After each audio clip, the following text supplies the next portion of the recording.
According to the FBI, hate crimes in America targeting Muslims or people who just appear to be Middle Eastern surged in the aftermath of 9/11. There is this cloud, with the hate crimes, with the profiling, with being rounded up.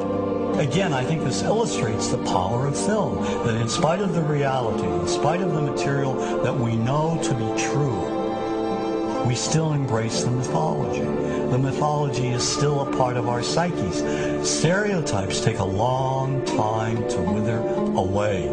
And for many of us, we're comfortable with our prejudices. We don't want to change. We've grown accustomed to this face.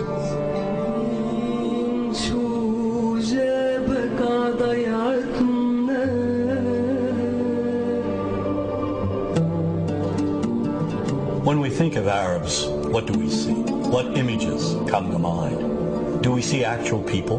People who, despite real cultural or geographical differences, do pretty much the same things that we do. When we think of Arab women, what images come to mind? Do we see women who laugh and play and who adore their children? Women who work in the home as well as outside? Would it come as a surprise to know that in many Arab countries, a majority of college students are actually women? What's our immediate image of Arab men? Do we see loving fathers? Men who want to provide for their families? What about Arab teenagers? Do we see them the way you would think about teenagers in other parts of the world? Then there's religion in the Arab world. Do we see it as all-encompassing, dominating everything else? Do we know that even though faith plays a huge role in the Arab world, just as it does here in the United States, that it's also true that much of the Arab world is quite secular? When we think of Arabs and religion, does Christianity come to mind? Do we remember that there are over 20 million Christians in the region who have lived side by side in harmony with Muslims for centuries? To their credit, some filmmakers have shown Arabs and American Arabs in all their complexities. An excellent way to shatter a stereotype is through laughter, through comedy. So we have comedians. Comedians have done this historically. Black comedians, Jewish comedians. So we see Arab comedians doing this, and this is one way to release the tension. Name's on a credit card, true story. Guy behind the counter picked up my credit card, sees the olive card, looks at me all weird. He's like, hey, buddy, what kind of name is, that?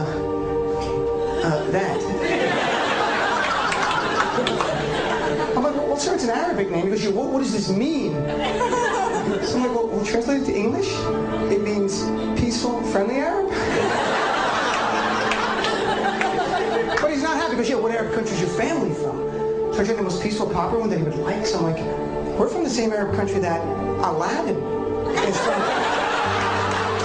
To his credit, Michael Moore in Fahrenheit 9/11 in the DVD includes a scene with this comedy coming out. My name really is Ahmed, and I can't fly anywhere.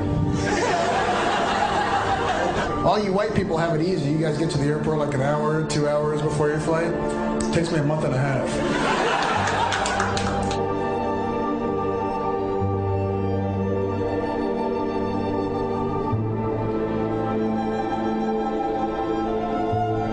Nous vivons dans un monde qu'on peut critiquer, qui est le monde de la dérision. Vous le savez bien, et dans les médias, je dirais le monde de la dérision, on se moque de tout. Le fait que ça se fasse me satisfait. Parce que ça veut dire que nous avons, qu'on est libre, peu à peu... Il faut qu'on soit beaucoup plus sage que ça, qu'on rentre pas dans ces provocations. Et c'est pour ça que... C'est l'autocensure, ça, Jamel. Tu comprends ce que je veux dire? Si on commence à pas faire de dessin pour pas choquer les musulmans... Non, c'est-à-dire que pour moi... C'est de l'autocensure. C'est la fin de la liberté d'expression. Pour moi, la liberté d'expression, la liberté d'expression et le respect font partie, sont mariés ensemble. Moi, je suis pour la liberté d'expression. Mais si je vais blesser une personne, pourquoi blesser la personne? Non, mais si moi j'ai envie de faire une caricature sur Mahomet ou sur un rabbin ou sur Jésus-Christ, il faut que j'ai le droit de le faire. Tu comprends? C'est ça la France. Quand tu sais que tu vas blesser 10 millions de personnes, pourquoi tu vas les blesser? Pourquoi? C'est la liberté, c'est ça. C'est la liberté de...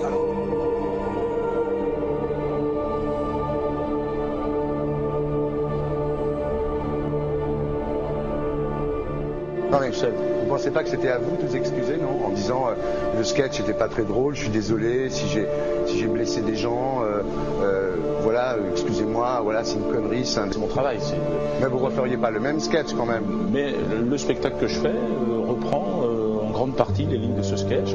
Mais il y a un truc que je ne comprends pas sur cette affaire, c'est qu'à aucun moment vous avez senti le besoin de vous excuser et que vous en avez rajouté. C'est tellement surprenant, c'est tellement inadmissible que j'en suis choqué. Voilà. Dans un pays où on peut parler, on peut s'exprimer. Et là, pourquoi tout d'un coup, sur un sujet, on ne pourrait pas s'exprimer? Vous savez bien pourquoi on ne peut pas s'exprimer. Pourquoi?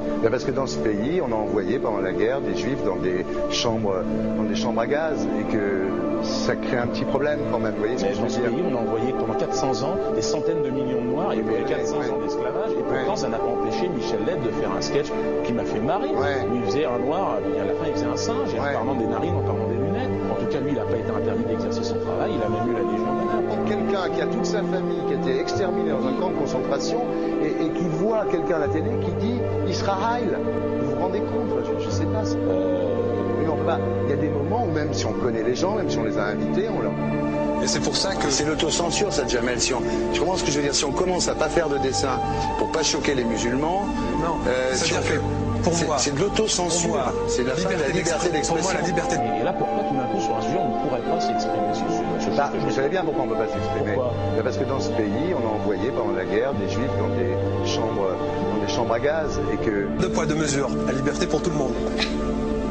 C'est-à-dire la liberté pour tout le monde. Il y a une personne comme Dieudonné qui a fait un rabbin, enfin qui a fait un colon juif, etc.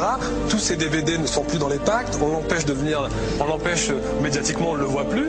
Alors que lui, c'est un comique. Plusieurs lois qui ont été faites contre l'antisémitisme. Et moi, je fais un appel aujourd'hui de faire une loi contre l'islamophobie.